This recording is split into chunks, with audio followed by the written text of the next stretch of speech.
wa ma kunna linahtadiya laula an hadanallah. Asyhadu an la ilaha illallah wahdahu la syarikalah wa asyhadu anna Muhammadan abduhu wa rasuluh la nabiyya ba'da. Pak Bupati, Pak Dr. Insinyur Indra Catri MSc, Bupati Kabupaten Agam, salah satu bupati terbaik kita, ya bukan saja Sumatera Barat di Indonesia ya.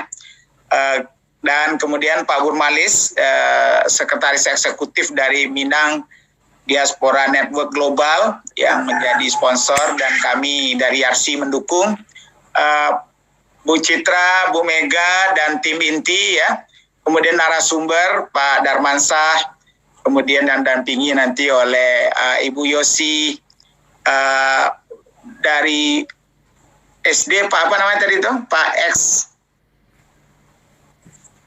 Eksaris ya, namanya agak unik ini, saya coba hafal Eksaris ya.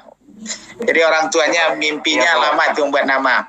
Pak Eksaris dari SD, kemudian nanti Pak Ikhwansyah dari SMA dan Ibu Nur Samsi juga dari SMA yang akan jadi instruktur kita hari ini. Dan kemudian para mentor-mentor yang hebat ya, yang betul-betul menjadi relawan yang sungguh-sungguh untuk membantu peningkatan mutu pembelajaran daring di Sumatera Barat. Bapak Darmansyah, Bapak Ikhwansyah, Ibu Nur Samsi, Bapak Eksaris Januar, Ibu Yosi Srianita, dan semua tim inti yang mengkoordinir kegiatan kita hari ini, serta semua guru yang hadir pada acara siang ini. Kami atas nama pengurus mengucapkan terima kasih yang sebesar-besarnya kepada Prof. Fazli Jalal yang wabarakatuh. Waalaikumsalam warahmatullahi wabarakatuh. Yang sama kita banggakan, kita hormati, kita sayangi Rektor Universitas YARSI, Bapak Profesor Dr. Fazli Jalal ISDI. Beliau di samping kakak juga mentor saya. Sejak pandemi COVID ini beliau semakin memperlihatkan passion beliau sebagai pendidik, sebagai guru. Saya bangga dan mudah-mudahan ini akan menambah semangat beliau. Sehat selalu, Prof. Amin. Amin. Dan diberi berkah oleh Allah. Amin.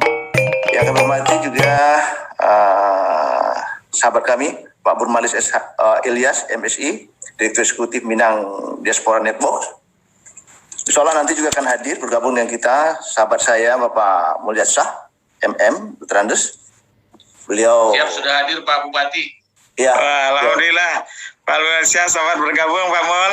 Iya, assalamualaikum Prof. Waalaikumsalam warahmatullahi wabarakatuh. Silakan Pak Bupati. Kanti saya, kami manggil Kanti sama dia deh. Kanti. Ya.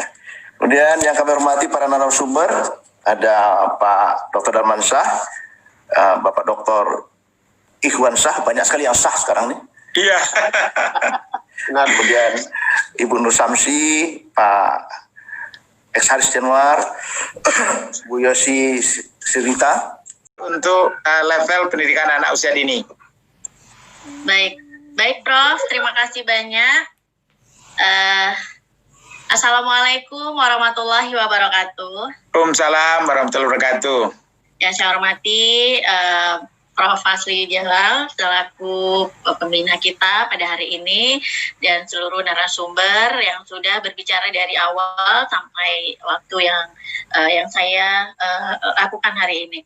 Baik Prof, untuk anak usia dini mungkin agak berbeda dari sisi pengelolaan daringnya ya Prof. Nanti kita akan paparkan dalam materi.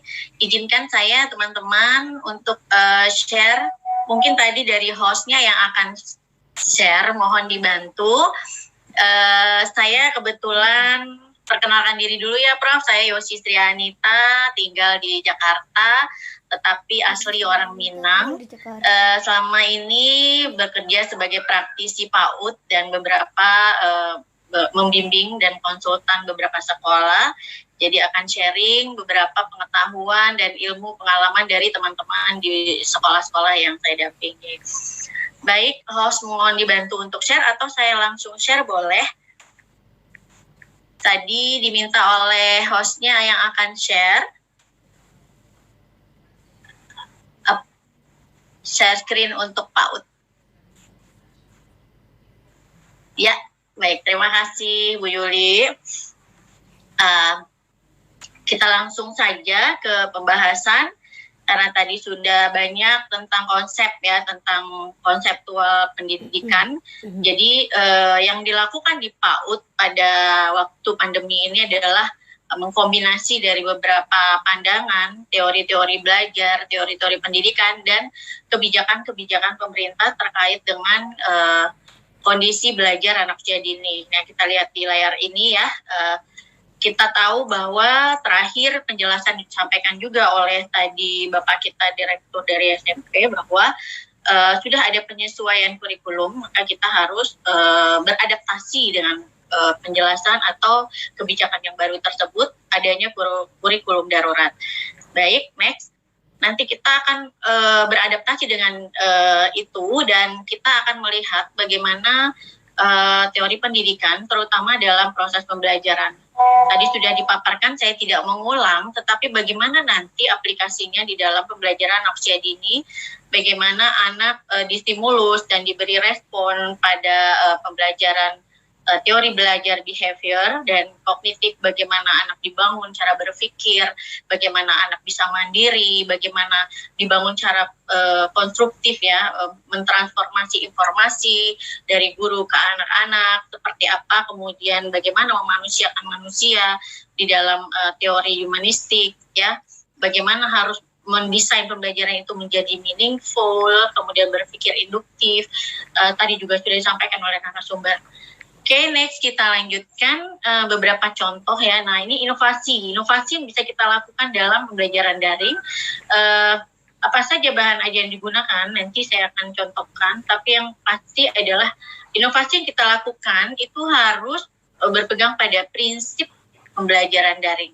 Ya, bagaimana kita tidak menghadirkan sekolah ke rumah, tetapi bagaimana guru beradaptasi dengan karakteristik siswa, kondisi lingkungan siswa dan keluarga, kemudian interaktif dan kolaboratif. Nah, karena anak usia dini, Pak, sangat konkret ya, seperti yang disampaikan tadi di teori Piaget, bahwa mereka sangat konkret, tidak bisa kita berikan bayangan. Tidak kenal dengan guru pun tidak mungkin bisa berinteraksi dengan anak-anak.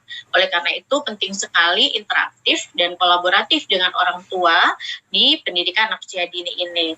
Mungkin untuk jenjang yang lebih tinggi itu tidak terlalu terlibat orang tua, tetapi ada informasi-informasi.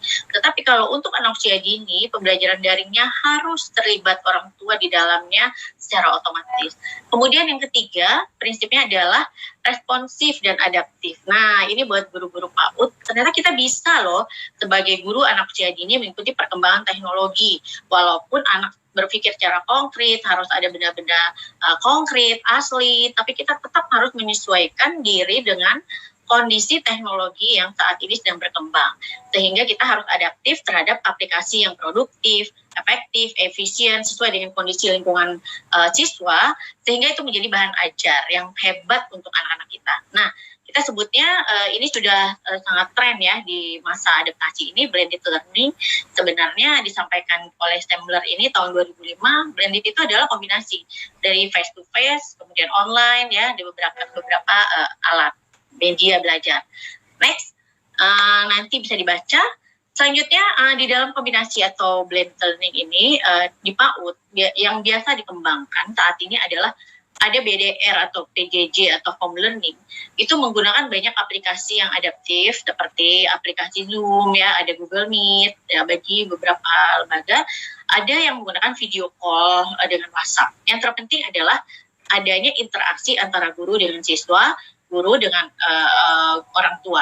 Lalu home visit ini sangat tergantung kepada kondisi zona yang tadi sampaikan di awal. Nah, bila memungkinkan, karena harus real, harus konkret, maka guru bisa berkunjung mendampingi pembelajaran di rumah. Ini banyak terjadi di beberapa wilayah yang memang sulit jaringan. Jadi tidak harus semuanya dengan daring, tetapi bisa dikombinasi ya Bapak Ibu. Kemudian kita bisa merancang workbook ya, atau buku kerja anak. Selama ini PAUD itu banyak menggunakan LK atau worksheet yang majalah yang dibeli gitu ya. Tetapi dengan pandemi ini guru bisa berkarya, berkreasi, menciptakan sendiri workbook anak-anaknya sesuai dengan tema-tema yang dibutuhkan saat ini. Nah, kemudian untuk school visit ini sangat diperhatikan tergantung dengan kondisi benar-benar zonanya hijau dan kuning ya. Baik, saya fokus kepada workbook. Workbook ini penting. Kenapa? Kreativitas guru sangat dilihat di sini bagaimana mengelola pembelajaran bahan ajar di dalam workbook. Nah, saya menggunakan istilah workbook karena di dalamnya itu tidak hanya worksheet ya, ada project-project yang harus dikerjakan oleh anak-anak. Next, kita mengkombinasi semua bahan ajar ini bisa diolah dalam memberikan bahan ajar untuk anak usia dini. Workbook tadi ya kita lihat itu adalah bahan cetak. Bagaimana kalau tadi dibahas itu merupakan e-book? Nah, untuk anak usia dini, kalaupun akan kita bikin e-book, barangkali pendampingan orang tuanya sangat kuat ya. Tetapi yang terpenting di sini adalah bagaimana guru berkreasi membuat bahan ajar dengan e-book itu atau workbooknya anak-anak. Lalu teknologi ya. Kalau teknologi kita gunakan bisa mengambil siaran radio, siaran TV seperti yang sudah dikeluarkan oleh kementerian ya untuk membantu para guru memberikan bahan ajar untuk anak usia dini. Tapi lagi-lagi kita melakukan inovasi ya, artinya tidak hanya mengambil bahan ajar dari teknologi yang sudah ada, tetapi kita pun mampu membuatnya. Nah, bahan-bahan proyek itu kita memberikan kit kepada anak-anak. Bisa kita berikan langsung atau orang tua menjemput ke sekolah atau kita mengantar ke rumah anak-anak. Lalu interaktif dengan video conference, nah itu kita juga bisa lakukan di PAUD. Nanti teman-teman boleh mencobanya ya, seperti contoh-contoh di bawah ini. Next, nah ini yang saya tadi bilang, jadi harus ada SOP dulu pembelajaran daring dengan orang tua ya. Seperti apa komunikasi kita dengan orang tua, kapan dilakukan ya. Nah biasanya dengan masa pandemi ini kita banyak berkomunikasi via WhatsApp ya. Informasinya via WhatsApp, lalu nanti teknisnya bisa datang, bisa juga melakukan pembelajaran seperti yang ada di gambar ini. Ya kita membuat workbook seperti ini ya teman-teman. Jadi ada proyek, contoh misalnya tema diri sendiri. Di tema diri sendiri itu anak dan orang tua berkolaborasi. Ini PAUD. Ini di Siko ya. Terus ya lanjut Prof. Jadi di workbook ini kita bisa membuat proyek kolaborasi ibu dan anak, ayah dan anak. Mereka mengukur tinggi tubuh, berat badan, lalu anak dibantu untuk menuliskan di workbook mereka, lalu nanti mereka presentasi bisa dilakukan di video conference. Nah, kalau kit bentuknya seperti ini. Guru menyediakan bahan-bahan ajar, boleh dari barang bekas, boleh barang-barang yang memang sudah disediakan oleh sekolah, lalu dikumpulkan, dikemas, di-packing menjadi satu, dikirim ke sekolah, ke orang tua, atau orang tua menjemput ke rumah. Biasanya kalau daerah Jakarta itu mereka banyakkan drive-thru ya, mengambil bahan-bahan ajar. Lah, kemudian ini yang menarik, saya pernah mencoba video conference dengan anak-anak, meskipun tidak semua anak-anak masuk ke dalam room ini, tetapi ini sangat interaktif. Mereka mengerjakan gambar di video conference, lalu mereka menceritakan bagaimana gambar mereka, interaksi dengan satu anak dengan anak lainnya, dia itu saling mendengarkan. Nah, yang serunya adalah mereka tidak bisa mute sendiri, akhirnya kita mute dari pusat supaya tidak berisik ya, mereka pasti ingin bicara semua ya, tapi ini sangat seru. Ya. Wah, hebat, Bunda senang banget. Noval sejak di kelas sekarang lebih senang bicara dan bisa menyebutkan huruf-huruf nama Noval ya. Yuk teman-teman kita nyanyiin. Oke, Prof.